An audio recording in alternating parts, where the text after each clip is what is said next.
Hi, welcome to this short video. In this video, we will work a bit on the experience of broadening compassion.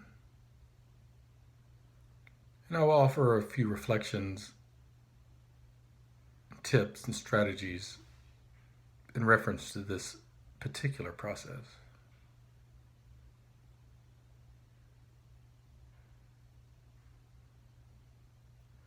It's at this point in the curriculum, in the context of compassion cultivation, that what we're doing here really, in some ways, might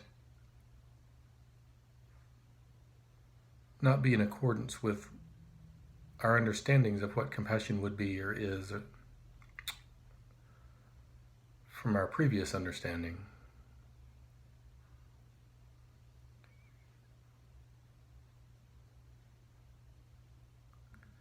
I could be wrong, and for each of us it is definitely different, but I think generally we think of compassion as very much a feeling, similar maybe to sympathy.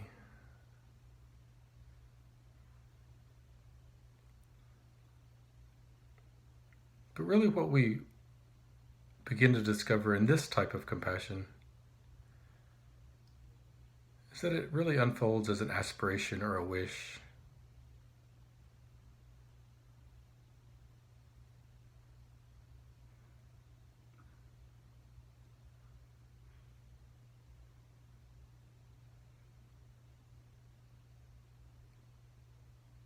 And I guess it's up to each of us to really explore this and see what it feels like for us, what it is to us. Because it's no doubt different for each of us, and each of us is at a different place. In my own experiences working with these practices and thinking about compassion and experiencing, etc.,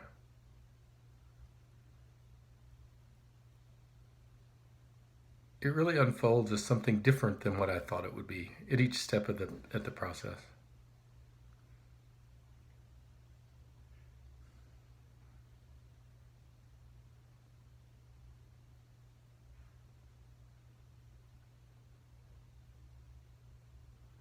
Each of us is different, but at the same time, I will try to make some general observations. I think that as a culture,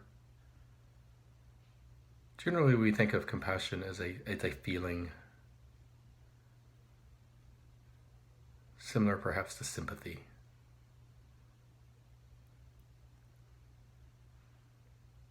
We might even in our normal language say that it's like feeling sorry for somebody. But that's really not what we're doing here, in my understanding, in my experiences.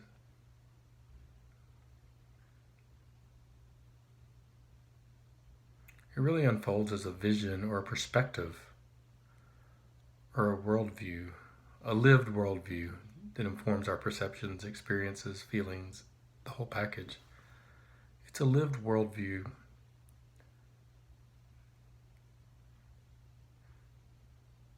It's really a visionary understanding of how we fit in the world with others and ourselves.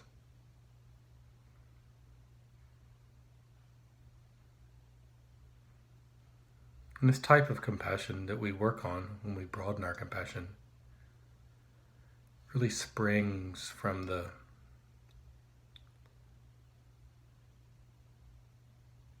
work that we cultivated with the common humanity practices.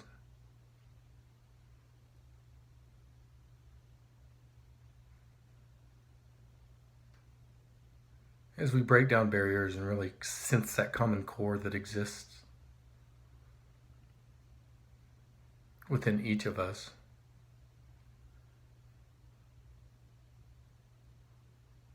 in some sense it's a natural progression for compassion to then emerge.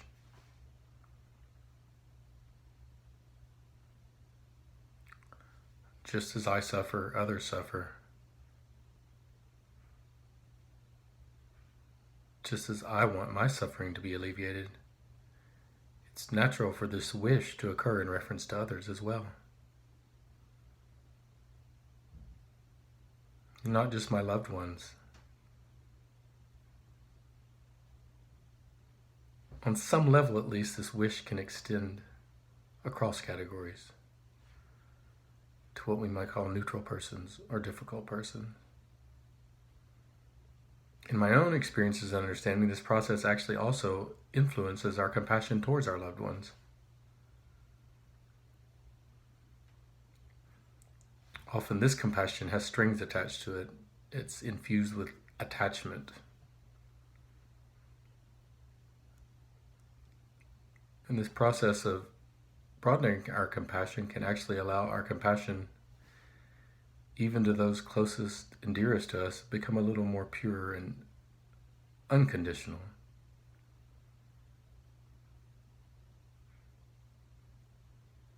And as always, we must not forget,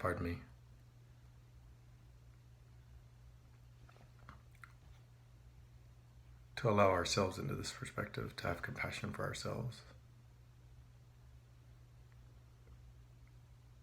So with that brief introduction, let's drop into a short meditation, and then I'll offer some reflections on this practice.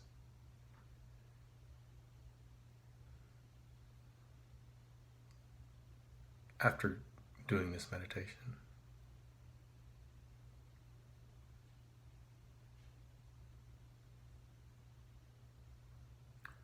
So start by getting in a comfortable posture, one that is conducive to both alertness as well as relaxation. And bring your attention to your body and relax into your body.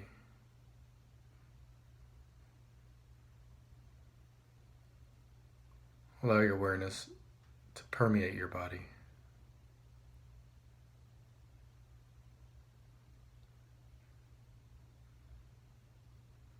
Allow your awareness to notice places of tension, muscular tightness,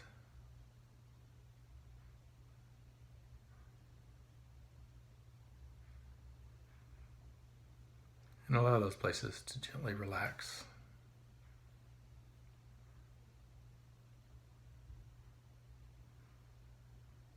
And then settle into your breathing.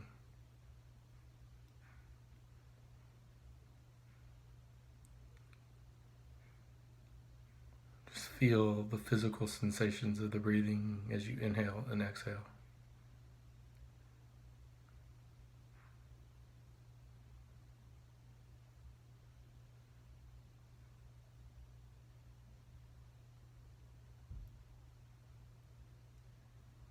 If you get a sense of relaxation, really fall into that.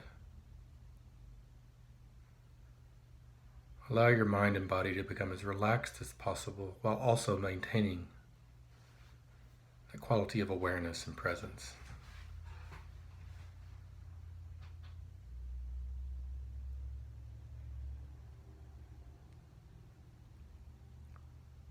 So maintaining these dual qualities of both relaxation and awareness, allow your mind to gently rest on your breathing.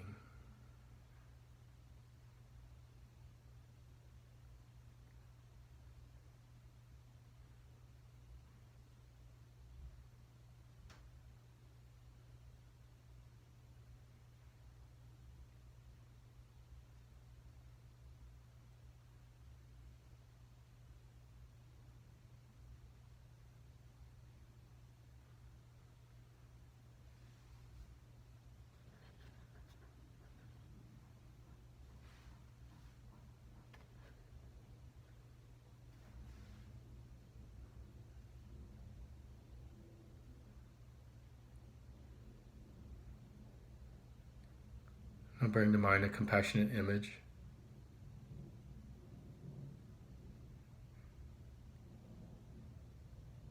Something that for you is an embodiment of love, compassion, wisdom, courage.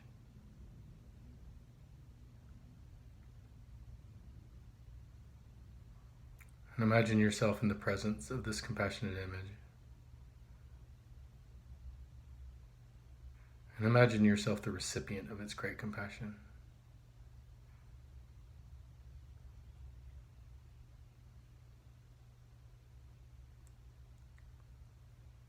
As much as possible, Just allow yourself to open up and receive this unconditional compassion and love.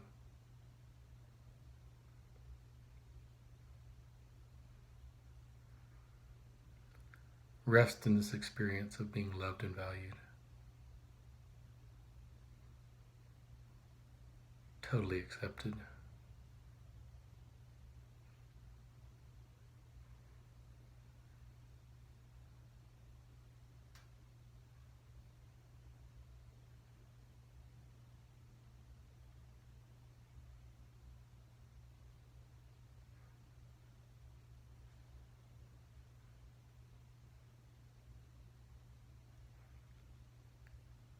Now allow this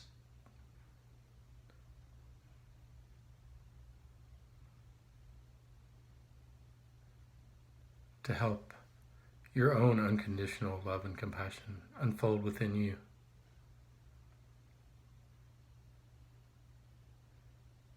So now your breathing is permeated with this compassion. This compassion that resides within you.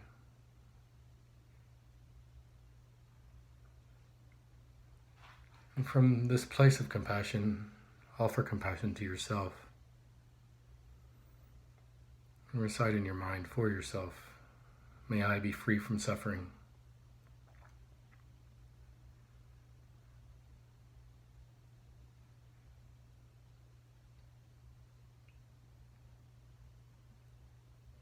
May I know happiness and peace and joy.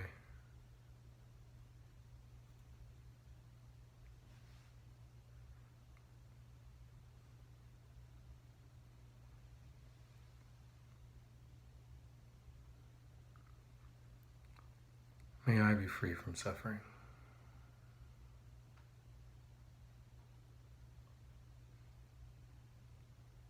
May I know happiness and peace and joy.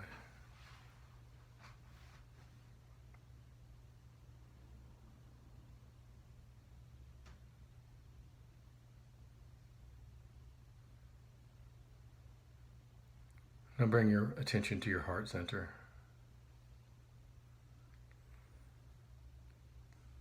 If it's helpful, you can put your hand at your heart center.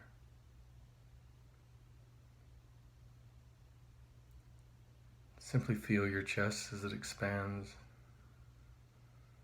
and as it contracts as you breathe in and out.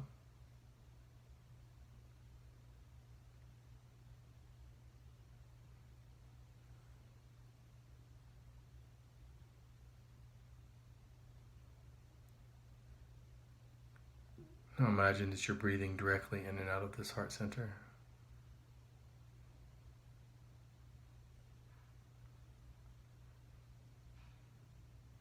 Feel the air as it enters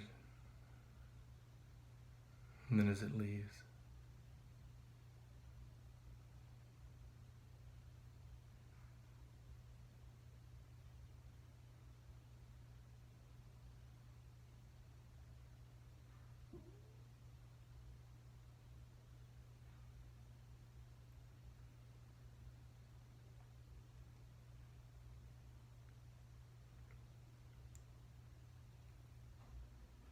Now imagine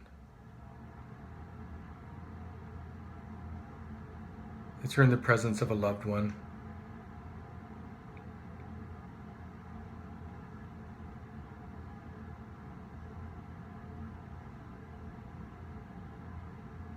And imagine that as you breathe out,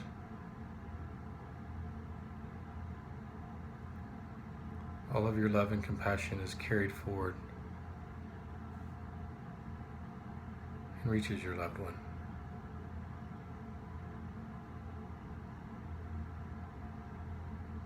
You may imagine this as a light or a breeze, but imagine that your compassion is very active and extends to your loved one.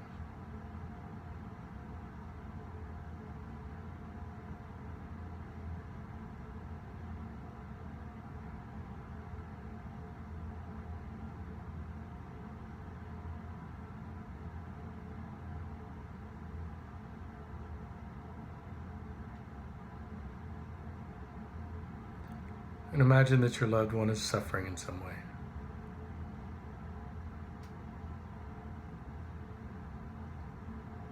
And that this love that you're sending them, this compassion, is somehow alleviating their suffering.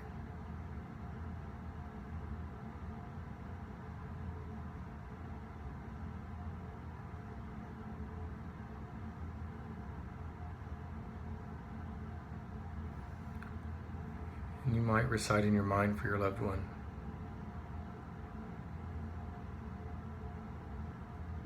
may you be free from suffering.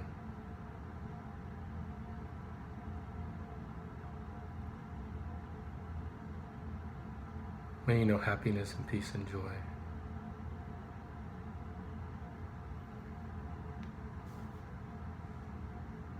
And now allow your awareness to expand into your community, the community in which you live and work, function.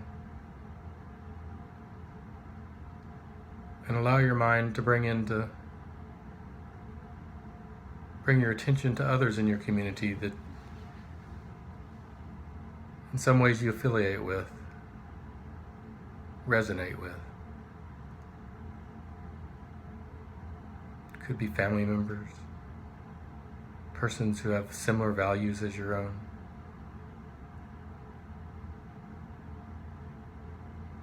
Persons in your neighborhood. In some ways, persons that you relate to, connect with, affiliate with. And then consider that just like your loved one, each of these persons knows what it's like to feel lonely. Each of these persons has had ups and downs, struggles. Each of these persons has dreams, aspirations, important relationships. In your mind, recite, just like me,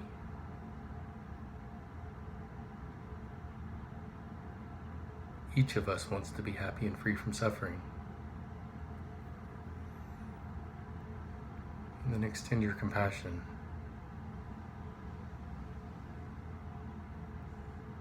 May we all be free from suffering.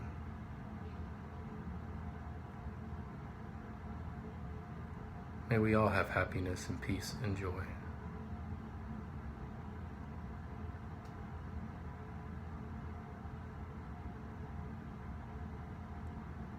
Now allow your compassion to extend further in your community, to include those maybe that you dismiss or are unaware of, those that are somehow invisible to you.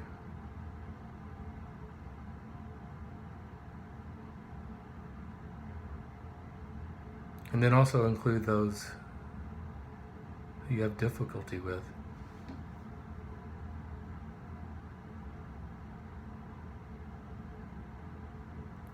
Maybe those on the different end of a political spectrum from yourself.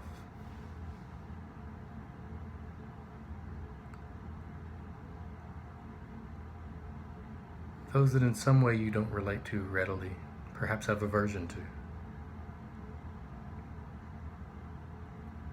Simply bring your mind into your community and see who appears.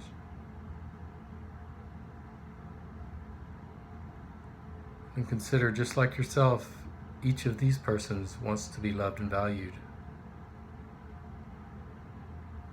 Each of these persons has dreams, goals, aspirations. Just like yourself, each of these persons wants to be happy and free from suffering.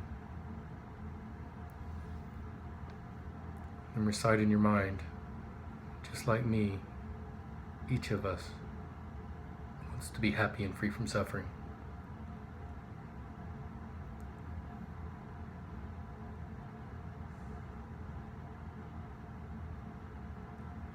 Just like me, each of us wants to be happy and free from suffering.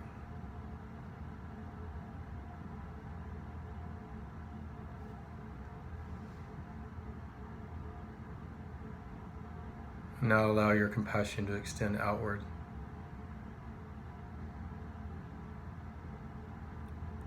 In every direction.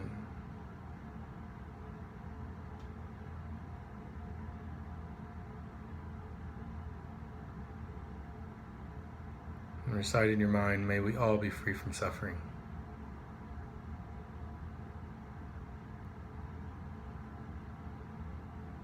May we all have happiness and peace.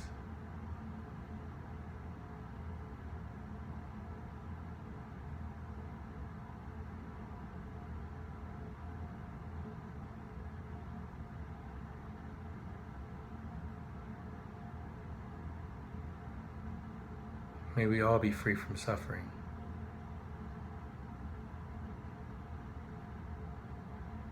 May we all have happiness and peace and joy.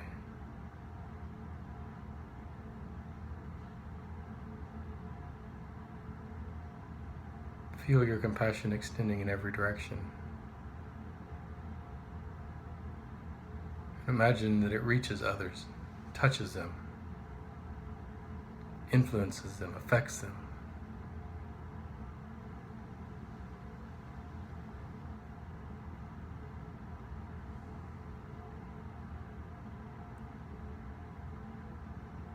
Now allow your awareness to extend further, encompassing the state, perhaps the entire nation.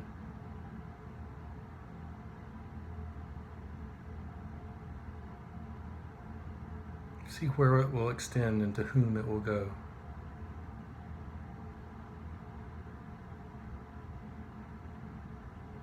Red states, blue states.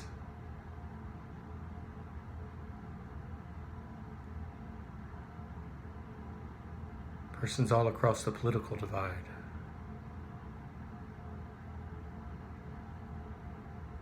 Persons of various ethnicities, religious orientations, sexual orientations, gender identities,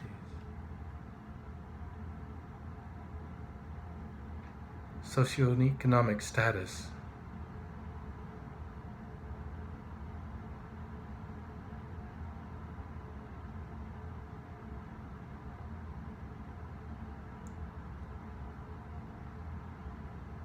sure, allow your awareness to extend in every direction and see who appears.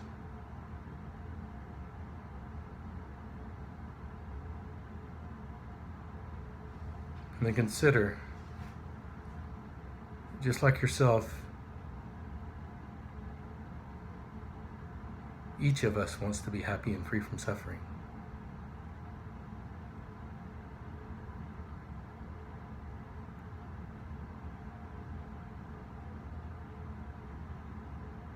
At this fundamental level, we're all the same. Just like yourself, each of us wants to be happy and free from suffering.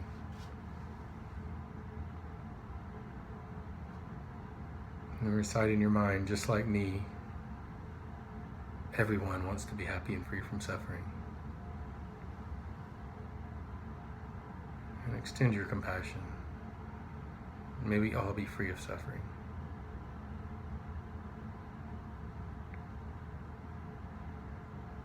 May we all have happiness and peace and joy.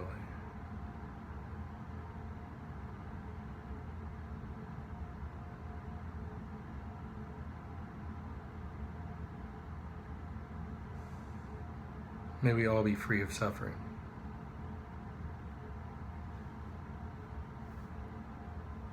May we all have happiness and peace and joy.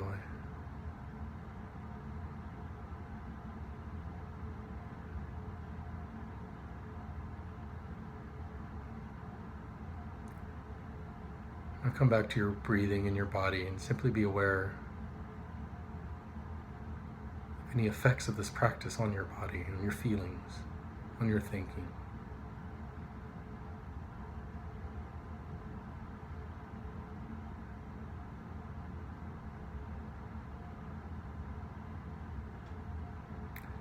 And then let's reflect a little bit on this process of broadening compassion.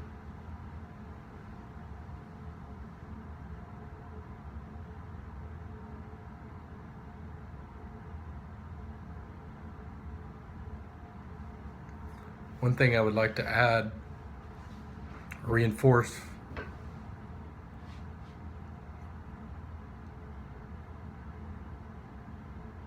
something we've alluded to earlier. In this type of meditation, we are really rehabituating ourselves. In a sense, we are reprogramming our bodies and minds, our attention, our perceptions, our emotions, to see the world differently.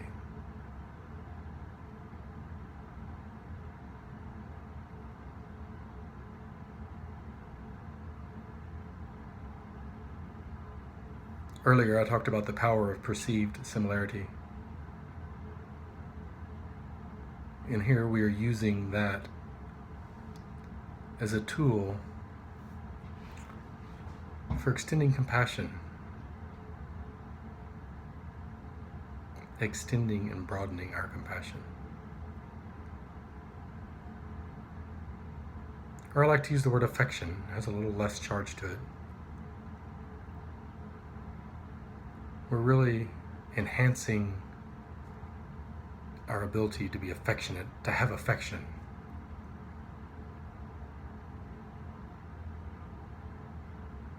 As our primary default in reference to others.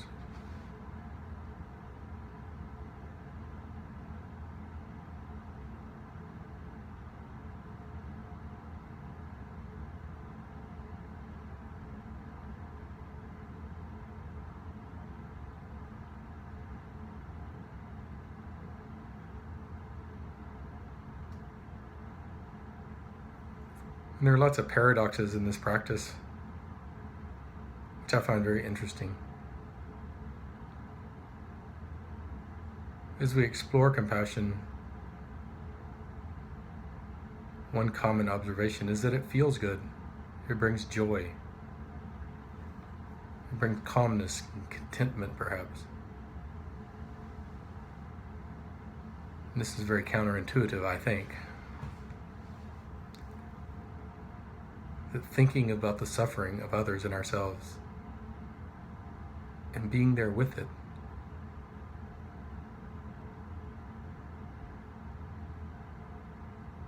is somehow meaningful and brings contentment.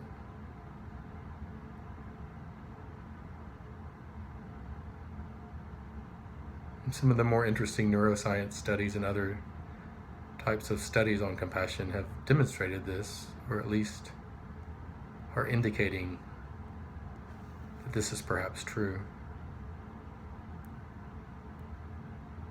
In an article by Clem Mecki that I posted on the website a few weeks back,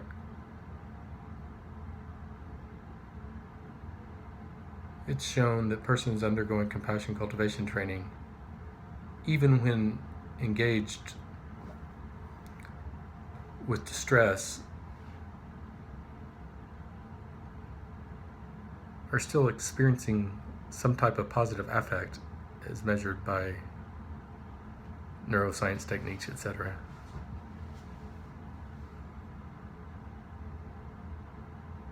And again, to me, this is very counterintuitive. We don't think that the practice of being with suffering would have this effect.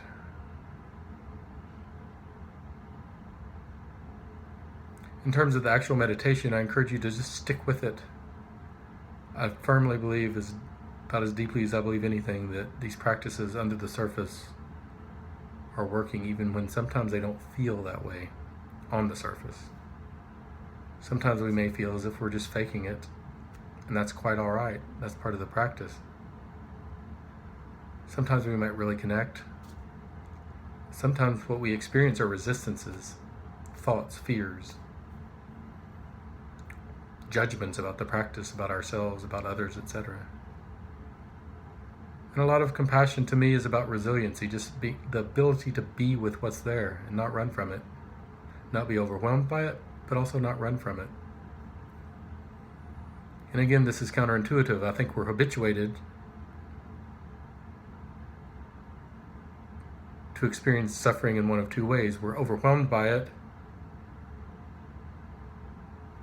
or we push it away. And those two are related, I think. The compassion perspective is different. We're in the middle. We hold it. We hold our ability to be with it. So I think that's where the terms fearlessness and courage, etc., that are sometimes used in the compassion literature come from. We're really retraining our perspective and our ability to be with difficulty.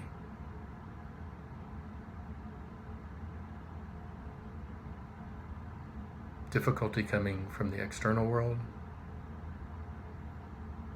difficulty coming from others, and often difficulty coming from our own experiences. Self-critical or negative thoughts, for example, difficult emotions. So compassion, as it unfolds, allows us to be with this difficulty in various types and levels, and to not be overwhelmed by it. We will continue to explore some of these paradoxes, some of these non-intuitive aspects of compassion in the upcoming weeks. And for now, I encourage you to explore these practices for yourself, to be gentle on yourself, to honor your resistances, to honor any of your experiences as you go through these practices. And really to reflect on some of your ideas about compassion that may pop up, such as, if I become compassionate, I will become weak. People will run over me. Being compassionate means letting people off the hook, etc. I think if you look at Paul Gilbert's Fear of Compassion scale, to me these are very useful for gauging some of the resistances we may have towards compassion. Something I sometimes ask myself and encourage people to ask themselves as they pursue compassion cultivation is the question, what is at stake? If I'm imagining a difficult person or encountering a difficult person in my real life, what is at stake in me considering that person's common humanity? What is at stake in me considering extending compassion? Because each of us are in control. We don't have to extend our compassion, but we can consider it. What's at stake?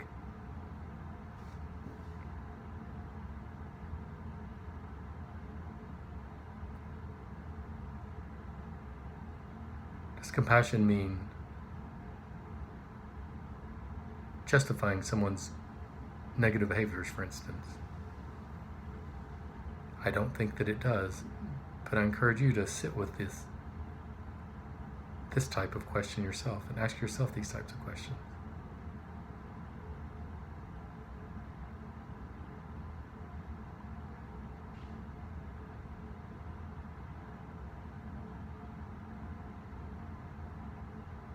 And there's a lot we could talk about here in terms of political realities, social divisiveness, etc. What I will do now is just encourage you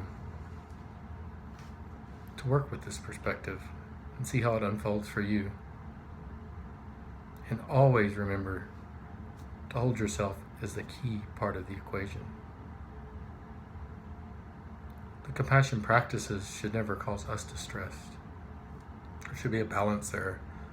So if we're feeling overwhelmed, distressed, then it's time for self-compassion, or maybe just breathing practice. And then as we feel nourished, then we can begin to extend outward again.